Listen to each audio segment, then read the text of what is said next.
بسم الله الرحمن الرحيم الحمد لله الذي بنعمته تتم الصالحات اللهم صل على سيدنا محمد وعلى اله وصحبه السلام عليكم ورحمه الله.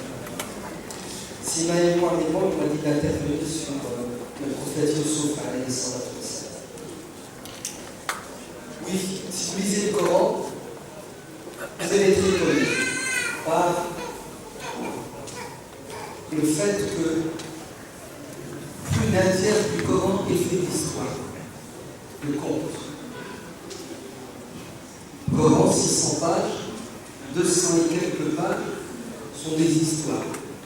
L'histoire de prophètes, l'histoire des peuples, de ces prophètes, de personnages, de toute tendance philosophique, l'histoire des êtres humains. Pourquoi ?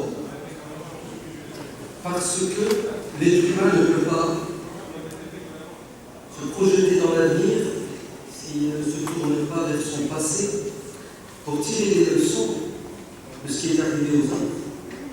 Et se baser sur leur expérience positive. Car on ne peut pas toujours recommencer à zéro, sinon on n'évoluerait pas. En d'autres termes, Dieu veut nous dire que ne soyez pas des orphelins. Vous devez connaître votre histoire. Car, l'adage dit, l'histoire ne fait que se répéter. Puisqu'elle se répète, pourquoi devons-nous répéter les mêmes erreurs de ceux qui nous ont précédés? Puisque ceux qui nous ont précédés ont fait des erreurs. Et Dieu les a mis dans le Coran. Vous avez dit, tel peuple s'est planté dans tel domaine, telle personne s'est égarée. Pourquoi alors sommes-nous si sourds et aveugles? Pourquoi est-ce qu'on ne tire pas des leçons de ce qui est arrivé aux autres? C'est malheureux d'attendre toujours qu'une tuile nous tombe sur la tête pour dire « Aïe, ça fait mal, prochaine fois, je ne serai pas par cet endroit. » Et le comble du comble, c'est qu'en tant que musulmans, qui sommes censés avoir une relation intime avec le Coran, nous sommes sans doute les plus nuls dans cette matière qui est l'histoire. Alors je ne parle pas de l'histoire de l'islam et des musulmans, mais je parle de l'histoire en général. Levez la main dans cette salle, ceux qui font des études d'histoire. Personne. Vous entendez? Il aurait dû en avoir une ou deux. Personne. On dirait qu'on a un problème avec cette matière. D'ailleurs, deuxième question. Levez la main ceux qui sont entrés dans une mosquée et qui ont trouvé un imam ou un conférencier pour faire un prêche le vendredi ou une conférence sur la Révolution française. Non? La Révolution bolchevique, l'histoire des Indiens d'Amérique. Rien. Est-ce de l'incompétence? De la nullité? Non, c'est plus de l'insouciance et de l'inconscience. On nous vacille matin, midi et soir en nous disant la aqidah, ce qui est vrai en soi, mais c'est un tiers du Coran, la croyance, la aqidah, n'est-ce pas? Un tiers. Et on oublie un autre tiers qui est aussi important. Sinon Dieu n'aurait pas mis dans le Coran des histoires à toutes les sourates, à toutes les sauces. Très bien. Puisqu'on a compris ça, il y a une histoire dans le Coran qui est la plus belle des histoires, comme Dieu le dit, Ahsan al-Qasas. C'est l'histoire du prophète Youssouf alayhi salam à son époque avec son peuple dont il est issu, les enfants d'Israël, et son peuple qui va l'adopter, les Égyptiens. Pourquoi cette histoire est-elle la meilleure? Parce que elle est remplie d'enseignements, et c'est la seule histoire du Coran qui commence avec un personnage, un enfant qui s'appelle Youssouf, et qui se termine avec ce personnage sans interruption, sans coupure. C'est un film qui dure 4 heures. Les autres histoires dans le Coran sont des séries. Hein? Une petite allusion, et ensuite on passe à autre chose. Je ne vais pas m'attarder sur l'importance de l'histoire de Youssouf, mais je vais juste vous interpeller sur quelques moments, quelques passages fondamentaux qui nous concernent directement, nous musulmans français, musulmans de France.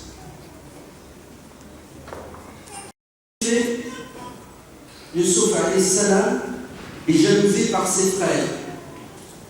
La jalousie existe, vous entendez? Elle est réelle.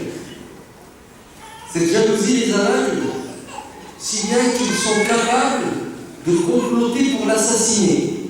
Ton frère de sang est capable de te donner la mort, non pas parce que tu lui as fait du mal ou que tu veux lui faire du mal, uniquement parce qu'il ne te supporte pas, parce que Dieu t'a donné des choses qu'il n'a pas lui. C'est la réalité sur terre, il n'y a pas que des anges sur terre, il y a des diables. Ne soyez pas naïfs. Très bien. Les parents essaient de faire le maximum pour bien éduquer leur enfant, mais ça ne marche pas toujours. Faites tout ce que vous pouvez pour que vos enfants soient les meilleurs. Comme ça, vous n'aurez pas de remords en disant « c'est de ma faute, j'aurais dû faire ». Mais si jamais vous avez fait le maximum et malgré cela, certains de vos enfants s'égarent, ne vous donnez pas la peine, ne vous suicidez pas. Car le Coran nous dit « regardez Youssouf alayhi salam ». Bien que son père était prophète, ses frères n'étaient pas des saints. Ils se repentiront par la suite. Mais prenez l'exemple de Noé alayhi salam qui avait un enfant égaré qui a refusé de se repentir. Ensuite, sachez que les voies du Seigneur sont impénétrables, comme disent nos amis chrétiens. Il y a des choses qui nous arrivent qu'on ne comprend pas. Pourquoi est-ce que Dieu me fait cela? Et après 5 ans, 10 ans, 20 ans, 30 ans, 40 ans, voire même après 1 million d'années, c'est-à-dire après la résurrection, on découvrira le sens de cette épreuve. Mais sachez que Dieu est sage et tout ce que Dieu décide est juste et bon. C'est nous qui parfois n'arrivons pas à sauver la sagesse divine. La jalousie des frères de Youssouf va faire que Youssouf va devenir encore plus grand, encore plus beau. Non pas à leurs yeux, mais aux yeux de tout le monde. Alors n'ayez pas peur. Dès ceux qui sont combattus, ceux qui sont jaloux. Car ceux qui vous veulent du mal ne vous font que du bien. Car Dieu vous a donné, et c'est pour cela qu'il vous jalouse, Dieu vous donnera encore plus à cause de leur jalousie. Youssouf est jeté dans un puits, il est récupéré, il est vendu comme une ville marchandise, un esclave. Il est adopté et élevé par première femme de l'État, l'épouse du ministre qui dirige à l'époque. Youssouf grandit dans une société qui lui est étrange et étrangère. C'est un fils de prophète qui a une religion, et le voilà en Égypte, loin des siens, loin de ses repères philosophiques et spirituels. Ça ne l'empêche pas de rester croyant, de rester fidèle. Vous entendez? Pour ceux qui vous disent on ne peut pas être musulman dans une société qui n'est pas musulmane. C'est faux. Là, il n'y a pas de terre sainte, mais il y a des individus qui aspirent à devenir des saints, et toute la terre est un lieu pour devenir saint. Et quand Salman a dit à Abu Darda, lorsque tu iras dans la terre sainte, tu feras des invocations. Abu Darda lui a dit, il n'y a pas de terre sainte, il y a des actions qui sont saines uniquement. Ainsi, la France est un lieu où il nous est demandé en tant que musulmans d'être et de rester musulmans, malgré les défis. Comme Youssouf alayhi salam était dans une terre qui n'était pas musulmane, et il a été demandé d'être et de rester musulman, et il est resté. Et c'est possible d'être musulman partout sur terre. Donc cette notion de hijra n'a pas lieu d'exister tant que tu peux pratiquer ta religion, tant que tu peux l'exprimer, cette religion. Youssouf alayhi salam, après avoir été séparé de ses parents, après avoir été séparé de sa famille, après avoir été déraciné de sa terre, après avoir perdu tous ses repères, après avoir été vendu comme une marchandise, il va être à nouveau éprouvé. Et là, c'est une épreuve terrible, puisque la femme du Premier ministre va tomber amoureuse de lui. Mais Youssouf est un homme qui a des principes, un jeune homme qui a des principes. Il va refuser de trahir. Et il dira à cette femme, il ne me sied pas de trahir celui qui m'a nourri, c'est-à-dire ton mari, qui a été pour moi un père adoptif. Ce que tu me demandes de faire, c'est contre le bon sens. Et il n'a même pas parlé d'interdiction, il n'a même pas parlé d'interdiction religieuse. Un être humain bien éduqué qui a des valeurs ne se rabaisse pas à commettre la turpitude, la trahison. Et ça va se terminer par une nouvelle injustice. Bien que toutes les preuves sont là pour l'innocenter, Youssouf alayhi salam va finir en prison pour que cet homme sorte son honneur et que sa femme ne soit pas traitée d'infidèle. Et d'ailleurs, Youssouf n'a pas hésité à implorer Dieu en silence en disant « Seigneur, je préfère la prison à l'opprobre, à la honte. » Vous entendez? Il vaut mieux finir en prison et rester soi-même que d'être à l'extérieur d'une prison et être un esclave. Esclave de ses passions, esclave de quiconque. Et Youssouf est en prison. Et Youssouf, qui vient de subir une injustice, ne va pas déprimer. Vous avez vu, subhanallah, comment les épreuves s'abattent sur lui les unes après les autres, et les unes pires que les autres. Son honneur vient d'être sali. Ben écoutez, Youssouf ne connaît pas la déprime, ni la dépression. Il n'a pas d'envie de suicide. Il n'a pas besoin de drogue. Vous savez ce qu'il fait en prison? Il s'affirme. Il affirme son identité. Voilà qui je suis, voilà d'où je viens. Mes parents, ma culture, ma religion. Et en prison, il devient un catalyseur. Il attire tout le monde. Tout le monde l'aime. Tout le monde lui demande conseil. Il se fait des amis, il se fait respecter. Pourquoi? Parce qu'il est respectable, tout simplement. Youssouf s'impose par sa beauté. Pas sa beauté physique. Vous avez ce qu'elle lui a coûté? La prison, puisque la femme du ministre l'a dragué parce qu'il était beau. Regardez comment ça s'est terminé. Mais en prison, ils l'ont apprécié surtout pour sa grandeur d'âme, sa beauté intellectuelle. Et effectivement, il aura un impact sur les prisonniers. Et il avait un don qui était l'interprétation des rêves. Et l'histoire va se terminer de cette manière. Il sortira de prison après avoir interprété le rêve de celui qui dirige ce pays. Et il a vu dans ce rêve un signe prémonitoire. Oui, cette région du monde qui s'appelle l'Égypte, Youssouf est en Égypte, va connaître une épreuve terrible. Après 7 années d'abondance, ils connaîtront 7 années de disette. Et Youssouf alayhi salam va sortir de prison, il va être innocenté, son honneur va être essuyé, lavé, et il va demander un poste, et pas n'importe lequel, ministre de l'économie et des finances.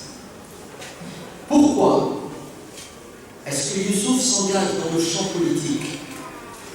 parce qu'il se sent investi d'une mission, qui est de sauver non pas les siens uniquement, mais l'humanité tout entière de cette région. Et il va se mettre au travail. Et qu'est-ce qu'il va faire? Il va développer un plan Marshall pour sauver l'Égypte et les alentours, parce que l'Égypte était le grenier à blé de la région. Elle a toujours été. L'Égypte est une terre d'élite parce qu'il y a dedans un fleuve paradisiaque qui s'appelle le Nil. Alors Youssouf alayhi salam, une fois au pouvoir, il va savoir gérer la crise quand elle viendra. Et sa famille, qui va connaître la disette, c'est-à-dire les gens du Moyen-Orient, vont devoir venir se ravitailler en Égypte. Et Youssouf va reconnaître les siens, eux-mêmes le reconnaîtront. Et ça va être le retrouvailles, ça va être le pardon avec ses frères. Et Youssouf sera reconnu comme étant quelqu'un d'extraordinaire.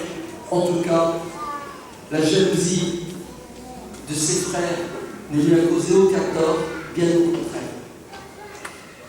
Elle l'a élevé encore plus parce que c'était quelqu'un de pieux et de patient. Quelqu'un de pieux et de patient. La piété, c'est ce qui lui donne l'intelligence.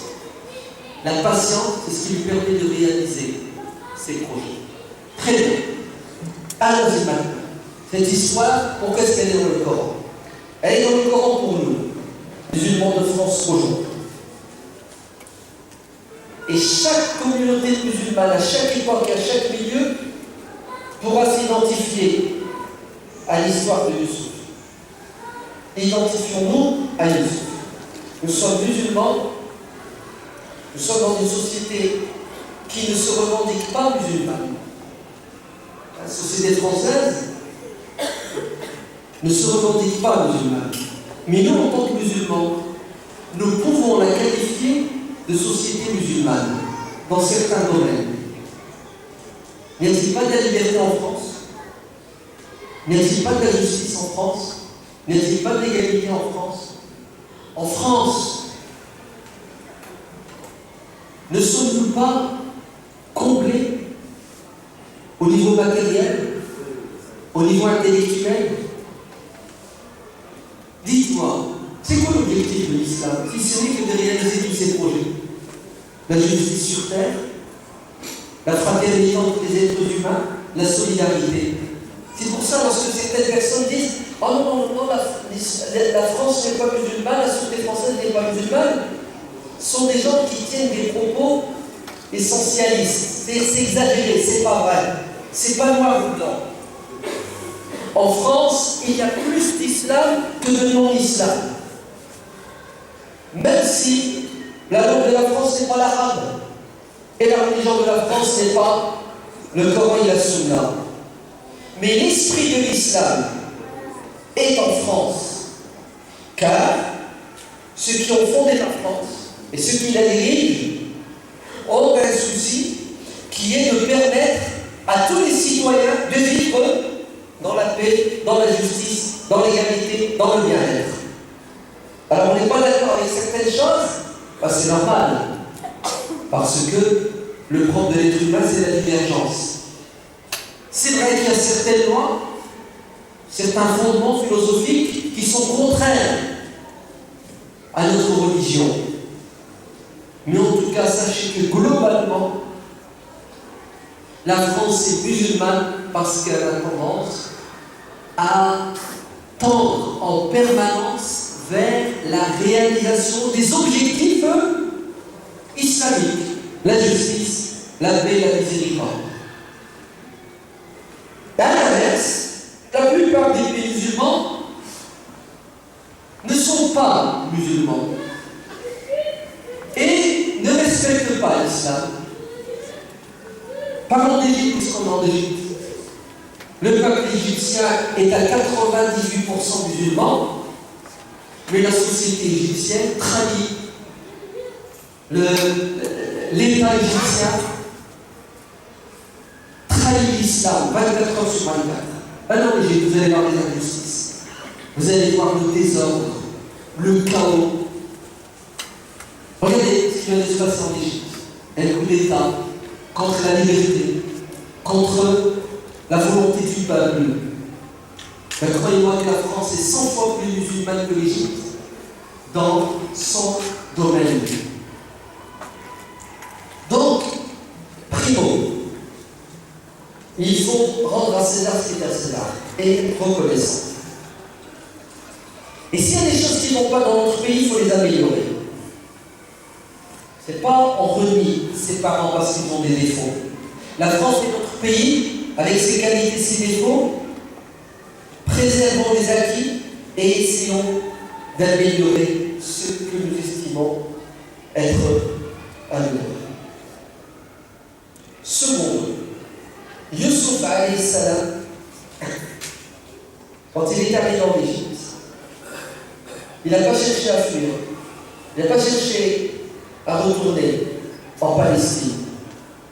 Youssouf est un croyant et il sait que s'il est là, c'est par la volonté de Dieu. Il n'est pas le fruit du hasard. Il est l'expression de la volonté divine. Nous aussi, nous ne sommes pas ici par hasard. Nos parents n'avaient pas l'intention de s'installer définitivement en France. Ils sont venus pour travailler, se faire de l'argent et rentrer au bled. Mais Dieu les a piégés. Oui.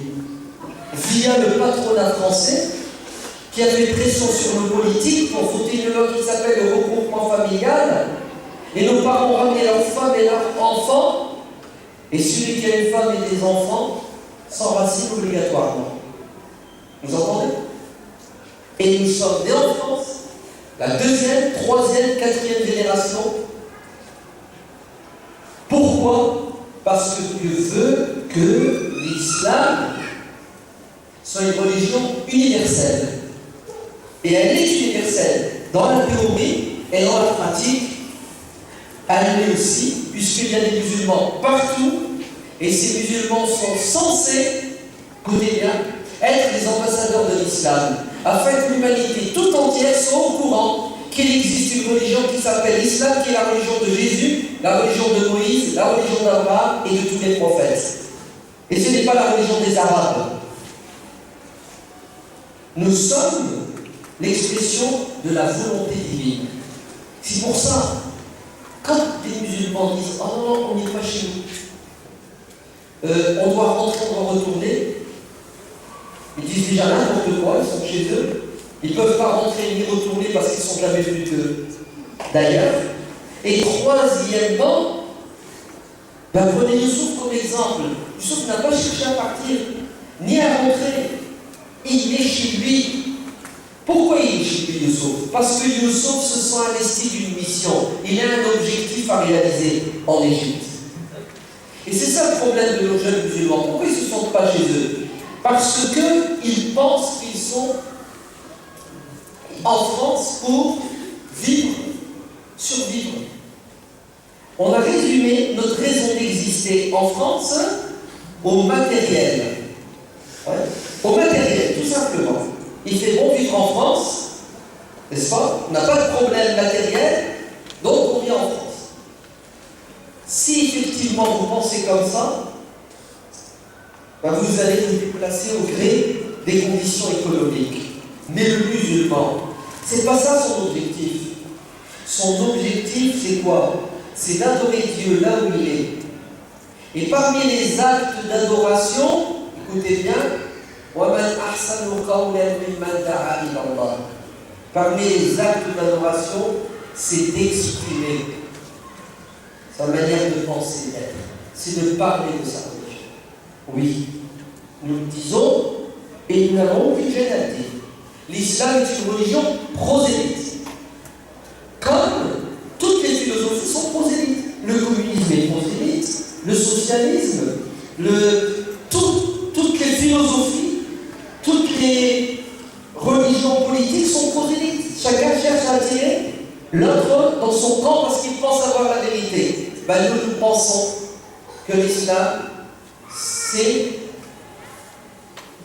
le bonheur sur terre et dans l'au-delà, et on veut le partager avec les autres. C'est pour ça que Youssouf alayhi salam va rester en Égypte et il va faire son travail de musulman. C'est quoi son travail de musulman? En prison, il invite les gens à croire en Dieu. Et en dehors de prison, en fortiori. Et secondo, c'est ce qu'il fait Youssouf? Il se met au service des êtres humains. Et il sort de prison. Et qu'est-ce qu'il dit au roi? Il dit, donne-moi ce poste. Pourquoi est-ce que Youssouf recherche le pouvoir? Pas parce qu'il veut dominer, se venger, exploiter. Non. Il demande le pouvoir pour servir les gens. Il y a une catastrophe qui va frapper une partie de la population mondiale à l'époque. Et moi, je me sens investi de cette mission.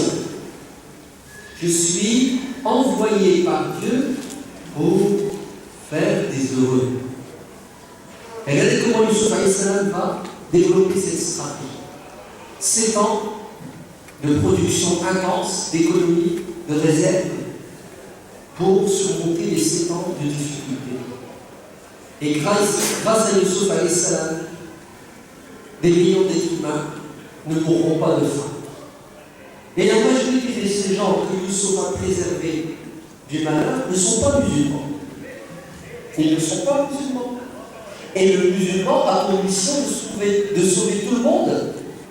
Et il n'a pas à demander aux gens leur couleur, leur origine, leur religion.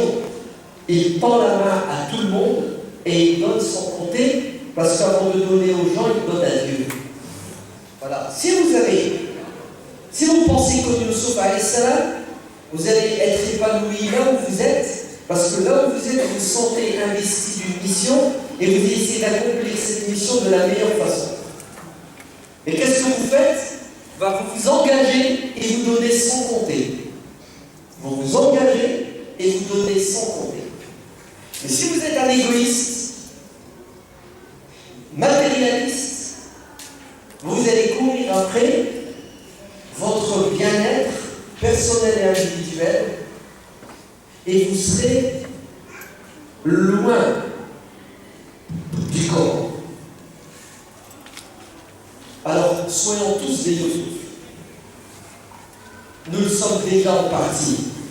Mais essayons de passer à la deuxième phase. Sortons de notre prison psychologique, intellectuelle, et libérez-nous pour libérer les gens qui sont en prison au quotidien sans en être conscience. Le médicament qui se vend le plus en France, c'est lequel? Les antidépresseurs. On bat les records. La France en Europe est le premier pays. Et dans le monde, je crois, le 3e pays. À quoi? À vendre de la drogue. C'est de la drogue, hein? Vous entendez? Combien de suicides par an en France? 2000 personnes se donnent la mort. Etc., etc. Je ne vais pas faire la liste de tout ce qui ne va pas. On fait quoi, nous, qui pensons et qui disons que nous sommes les meilleurs? Oui ou non? C'est ce qu'on dit. L'islam, c'est la plus belle des religions, la meilleure religion, le meilleur mode de pensée, etc. On fait quoi? Bon, on fait le contraire de ce que Youssouf a fait. On s'écarte de la société, on vit en communauté, on se marginalise, on est égoïste. Au lieu de quoi? De chercher le pouvoir, pas pour le pouvoir, mais pour servir les gens. Prenons l'exemple de ça. Ouais. Regarde, 2014, élection municipale. Qui a le souci de dire donnez-moi un poste, adjoint, par enseignement? C'est la catastrophe ce qui se passe à l'école, vous le savez? Non? C'est catastrophique. Les gosses arrivent en CM2, 6e, ils ne savent pas lire.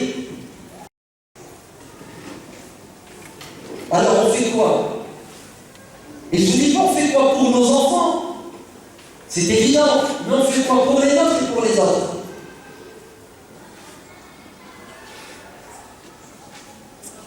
La pauvreté, elle ne compte pas en France. Demandez aux commerçants, on va vous le dire. Les 10 derniers jours, les 15 derniers jours, la moitié du mois, fini, chute. Il n'y a plus rien qui se vend. C'est pourquoi les gens n'ont plus d'argent. Et à la fin du mois, ils achètent le strict nécessaire, des pâtes, du pain. Le comble, vous savez c'est quoi? C'est qu'ils vont chez l'épicier du coin, un arabe bien sûr, ouais, et ils lui achètent les denrées alimentaires fondamentales à crédit. Parce que l'arabe du coin, il fait du crédit. Oui, ils n'ont plus d'argent pour finir le mois. Nous avons une crise sociale, une crise économique, mais surtout une crise des valeurs. Et en tant que musulmans, on est là. On regarde. On n'était même pas au courant. C'est ça qui est pire. C'est qu'on vit dans une société, on ne la connaît même pas. On ne sait même pas ce qui se passe. Si on découvre ce qui se passe quand nos gosses atteignent les 14-15 ans et qui nous explosent au visage, boum, le gosse, il se transforme en monstre. Non, en fait, il accomplit sa monstruosité. Parce que la monstruisation a commencé tout petit. Et là, on s'est fait à quel sein se vouer. Youssouf, t'es où? Ah, Youssouf, c'était toi, mais t'as pas pu jouer ton rôle. On se souvient tous de nos dirigeants, non? Nos politiciens. La preuve, quand tu dis vous, non, je ne veux pas pour ça sert à rien du tout. Ce sont tous des voleurs. C'est ça? Ils ne connaissent que quand il y a des élections, une fois qu'ils sont élus, ils disparaissent. Très bien, alors c'est quoi la solution? Si tu continues à laisser les voleurs diriger. Voilà, c'est ce que vous avez trouvé comme solution au peuple. Si ça, c'est pas des moutons de palure, j'ai quoi leur poser. C'est quoi les moutons de palure? C'est des moutons qui ont rien dans la tête, qui sont entraînés par un bouc qui les jette dans un ravin. Donc, on a, d'après les gens, moi je ne crois pas que les politiciens sont des voleurs. Il y a des politiciens voleurs, il y a des politiciens arnaqueurs, il y a des politiciens pédophiles. Ils sont à l'image de notre société. Vous entendez? Tu as des politiciens qui sont voleurs, arnaqueurs et pédophiles. C'est les maladies n'ont pas de frontières. Très bien. Le problème, c'est quoi? C'est qu'on prétend qu'ils sont des voleurs, c'est ça? Qu'ils sont malhonnêtes, des profiteurs, et on les laisse nous diriger, c'est-à-dire nous emmener vers quoi? Vers l'abattoir. Le gouffre.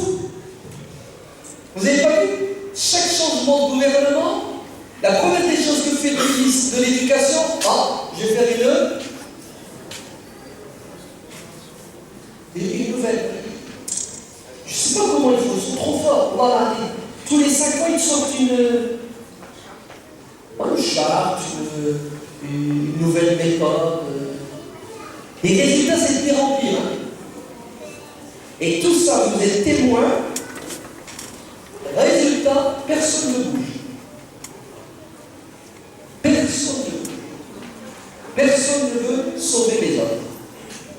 Et on a le Coran, et on a l'histoire de Youssouf, et on connaît tous Youssouf. Youssouf dit, je veux le pouvoir, donne-moi le pouvoir. Ce qui est extraordinaire, c'est que le roi va lui donner le pouvoir. Vous entendez? Il va lui remettre le pouvoir. Vous savez pourquoi il lui remet le pouvoir? Parce qu'il sait que Youssouf est sincère. Il sait que Youssouf est honnête. Et croyez-moi que si, vous ferez bien vos oreilles, en tant que musulmans, on vivait comme il se devait dans notre société, c'est-à-dire si on était présent partout, les gens reconnaîtraient notre honnêteté. Parce qu'on n'est pas si mauvais que ça. Vous entendez? On a beaucoup de qualités. Et parmi les qualités que nous avons, c'est qu'on est sincère, on veut plaire à Dieu. Et on a peur de Dieu. En général, la vie ne fait pas toujours le musulman. Croyez-moi que si les gens découvraient sous notre vrai visage, c'est ce qu'ils feraient. Mais tenez, s'il vous plaît, venez. Vous, au moins, vous êtes capable. Vous donnez, vous sacrifiez sans compter. Le problème, c'est qu'on vient en autarcie. c'est suicidaire. Vous entendez? Cette manière de penser, de voir, est suicidaire. Titre personnel, à titre communautaire, à titre national. La politique de la chaise vide, écoutez bien, c'est le pire des crimes que peut commettre quelqu'un qui vit dans une communauté, dans une société. Parce qu'en vérité, il n'y a pas de vide. Si tu n'es pas assis à la bonne place, ça sera quelqu'un d'autre qui sera assis, qui sera peut-être mauvais. Alors, est-ce que Youssouf a demandé le pouvoir? Est-ce que Youssouf a pris le pouvoir? Est-ce qu'une fois qu'il a pris le pouvoir, est-ce qu'il a été utile? N'a-t-il pas sauvé l'humanité tout entière? Oui. Objection, Seigneur. L'Égypte n'était pas musulmane. Les dirigeants n'étaient pas musulmans. La loi n'était pas musulmane. Mais qu'est-ce que fait Youssouf dans un système anti-islamique non musulman? Et d'ailleurs, c'est ce que certains nous reprochent aujourd'hui. Ah, vous êtes des égarés. Pourquoi sommes-nous égarés? Écoutez le raisonnement. Parce que c'est pas seulement que vous soumettez la loi française, mais c'est que vous l'acceptez, vous la reconnaissez, et vous intégrez les instances politiques et vous invitez les gens à voter, vous entrez dans le système, donc vous cautionnez le système. Donc vous êtes des mécréants, puisque le système est anti-islamique. Vous suivez le tarout. C'est comme ça qu'il dit. Tarout. Non. Réponse. Vous avez deux solutions, vous n'en avez pas trois. La première, c'est vous restez comme vous êtes, des spectateurs consommateurs. Et vous allez assister, comme c'est déjà le cas, à des catastrophes. Au niveau moral, au niveau économique, au niveau politique, etc. Et en tant que spectateur consommateur, après avoir bien assisté pendant 10-15 ans, vous savez ce qui va vous arriver? Vous allez vous faire consommer, vous allez vous faire pousser, pour parler français. Parce que si on n'arrive pas à vous avoir, vous, on aura vos enfants. Vous n'avez pas été, si je pense que vous avez tous été choqués par la loi là, qui a été votée il n'y a pas longtemps, c'est ça, le mariage, comment ça s'appelle? Pour tous, c'est ça?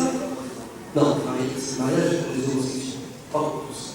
Pour nous, il existe déjà le mariage. Ça passe mieux. Hein? Parce que si l'image pour les homos, il y a une réticence chez beaucoup de gens. Très bien. Vous êtes tous, oh c'est horrible, oh c'est dégueulasse, oh c'est pas possible, c'est contre nature.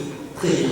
Moi je vous promets que, c'est parce qu'ils ont fait cette loi que demain vous allez devenir des homos, et vous allez.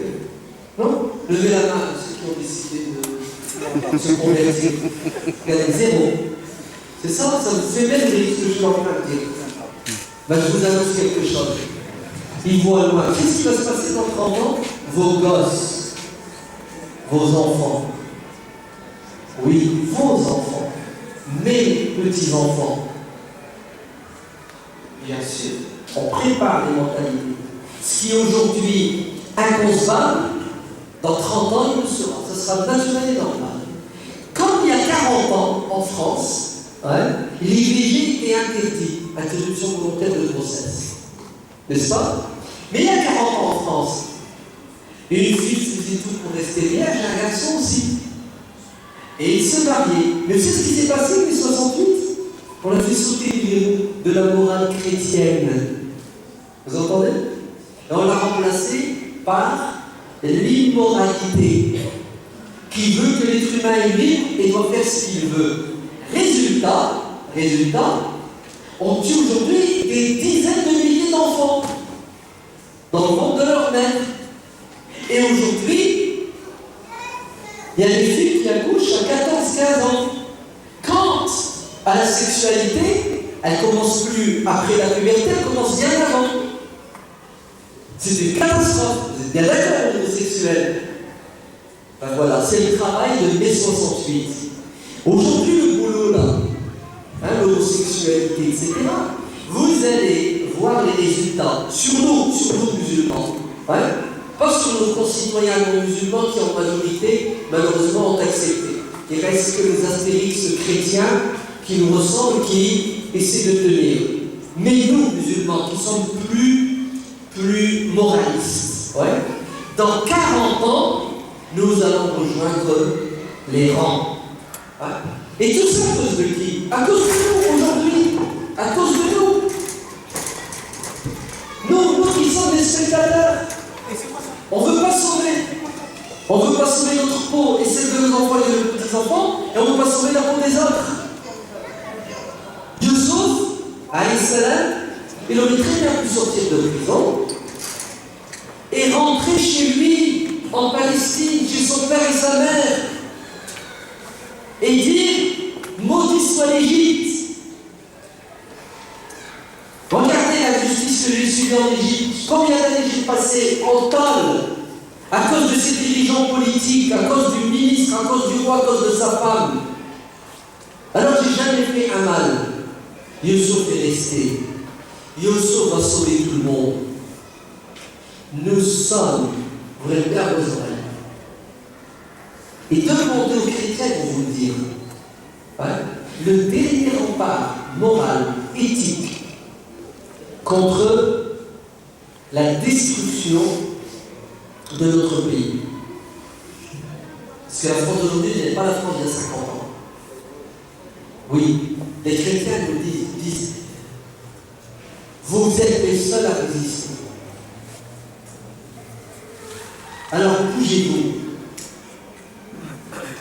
Soyez des Youssouf en puissance. Allez vers ceux qui dirigent.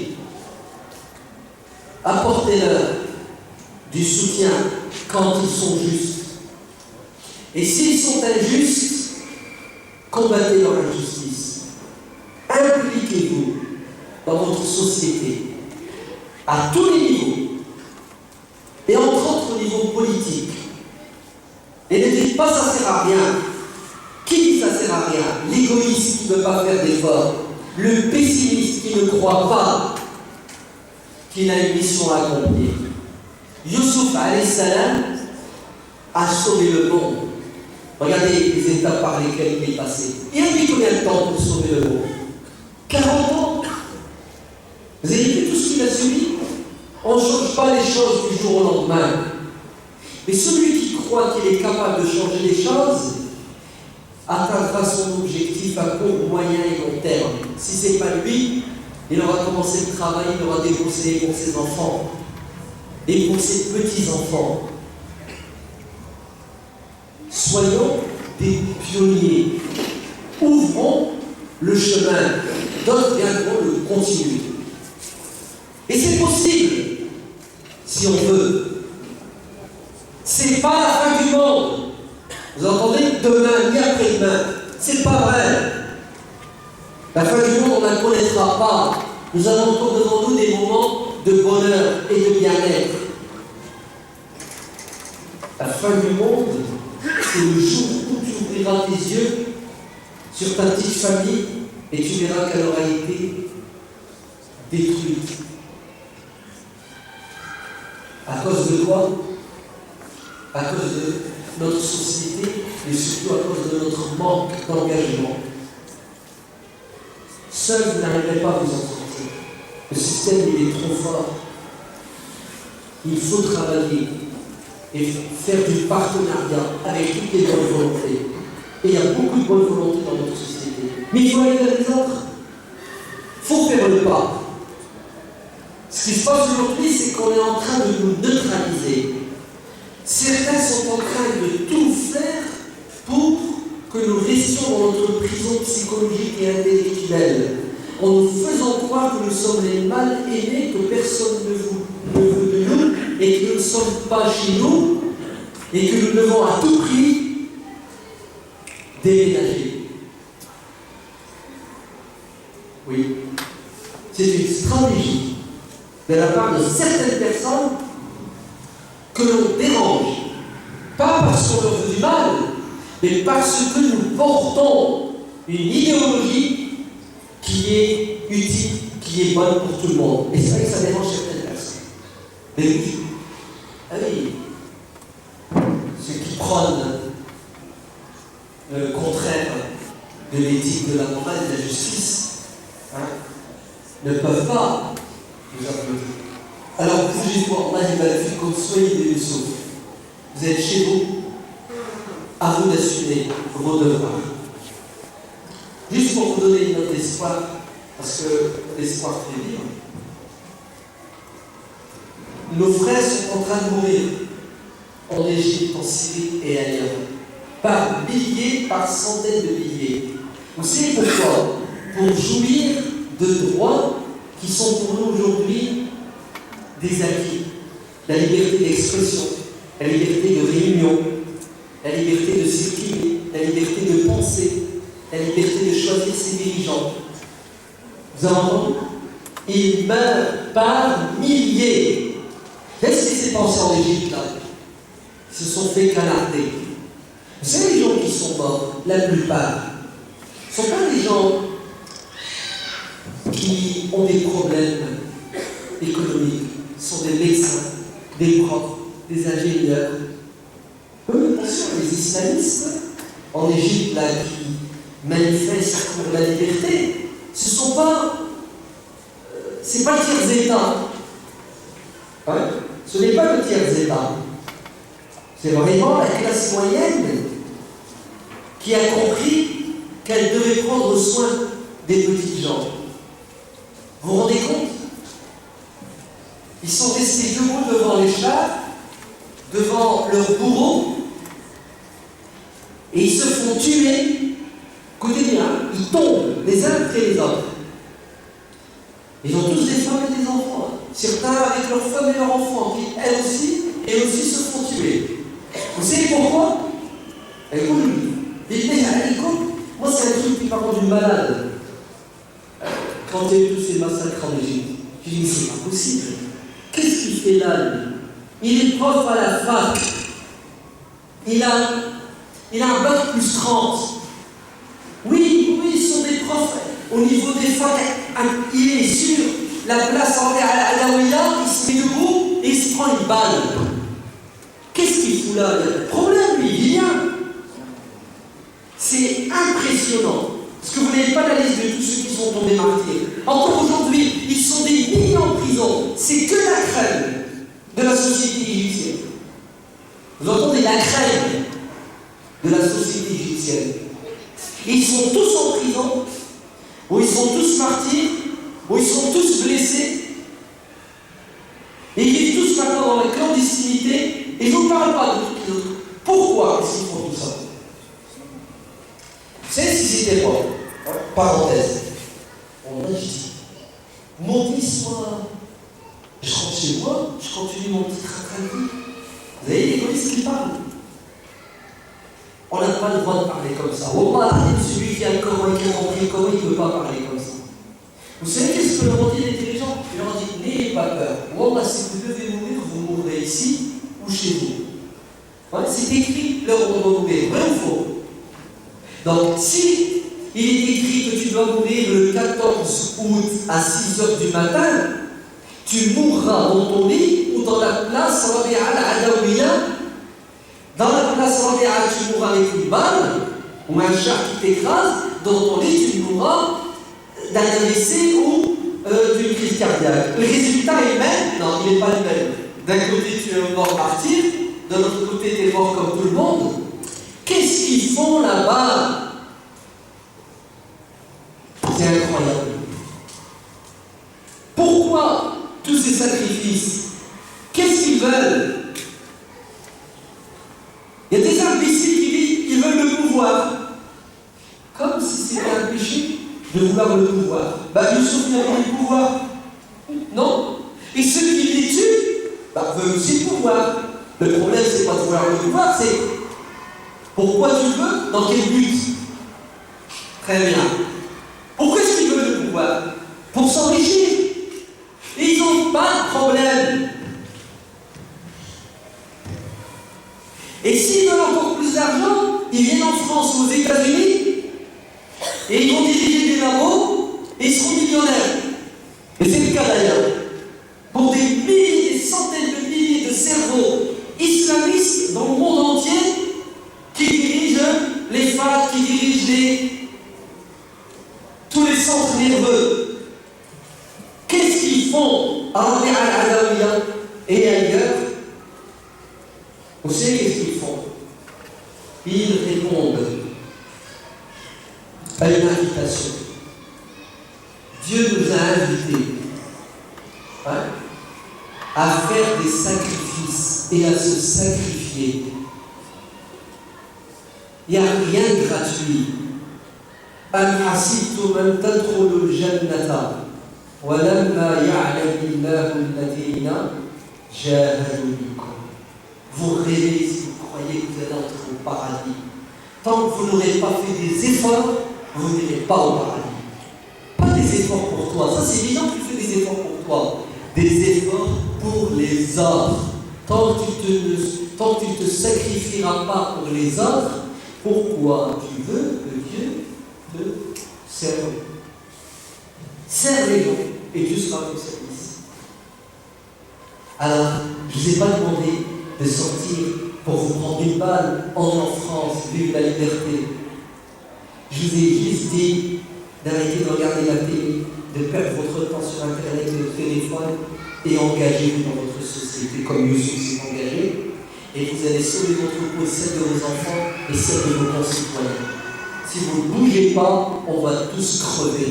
Et la pire des morts, ce n'est pas de se prendre une balle comme nos frères.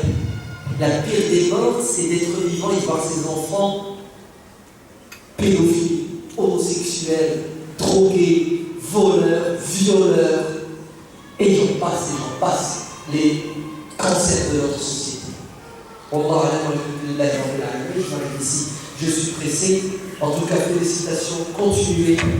C'est comme ça qu'on avance avec des activités qui nous permettent de nous retrouver, de discuter, d'échanger. N'oubliez pas que nous sommes le 14 et 15 septembre, week-end, journée du patrimoine, journée d'ouverture, journée d'échange, journée de visite. Il faudrait que toutes les mosquées de France ouvrent leurs portes en ces journées du patrimoine pour que nos concitoyens non musulmans visitent les mosquées, découvrent les musulmans sous leur vrai visage. Ce soir, quand vous rentrerez, vous irez sur la place de gauche de la mosquée de Kiev prochain pour voir la journée du patrimoine aujourd'hui. Qu'est-ce que c'est? Et l'impact. Si certains font des films à coût de millions d'euros pour nous diaboliser, vous entendez? À nous de dépenser et de donner de notre temps et de notre argent pour nous dédiaboliser. Personne ne fera le travail à notre place. Si nous n'avons pas les moyens de faire des films aujourd'hui, nous avons les moyens aujourd'hui d'accueillir les gens et d'être hospitaliers comme notre religion nous dit.